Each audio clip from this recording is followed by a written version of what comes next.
Hi everybody, Dave Yelovic with Homes Built Right. Today, temporary bracing and our battle against gravity and wind. Stay tuned.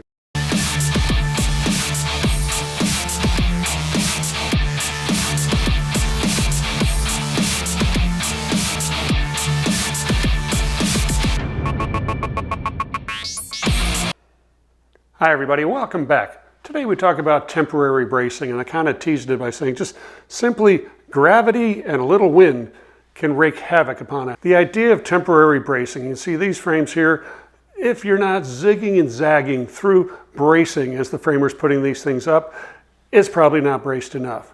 Now some guys will come in here and they'll put up sheathing, they'll put up shear walls, they'll do some other things, maybe even just simple lead-in bracing to help keep the house from moving and wanting to fall down.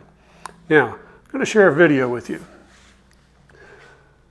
Recently, here in the Houston area, a freakish storm blew through, winds up to 100 miles an hour, wreaked havoc over much of the Houston area, kind of like a mini hurricane. There's a video that's been making its way around the internet. I'm going to share that with you now. It's a windy day, and the filmer of the video zooms in here. A 3-story frame is only braced in one direction, front to back, but a wind comes from the side. And you can see gravity takes over. Just a simple wind pushing a frame over, that's all it takes.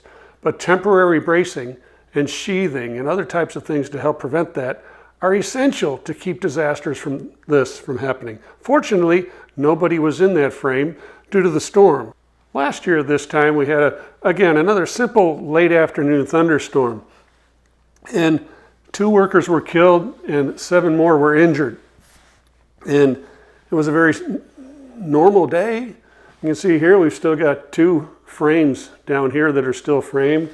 This cedar fence line is fine, but this frame right here, unfortunately, during the afternoon thunderstorm, the frame crew sought refuge underneath the 2nd floor. And the wind came up the driveway and literally just blew the house over, kind of like you just saw in that video. And again, unfortunately, people were killed and injured due to the lack, I would assume, lack of bracing, because we can tell that these frames withstood the same wind, so there was something different about this house here. Some people say, hey, it's built to code, right? That, hey, this says, but the code book only talks about bracing a house in chapter 6, talks about wall bracing, and it talks about number of nails, it talks about shear walls, it talks about lead-in bracing, all the stuff that when the house is done has to be in the house to keep it from doing what we just saw.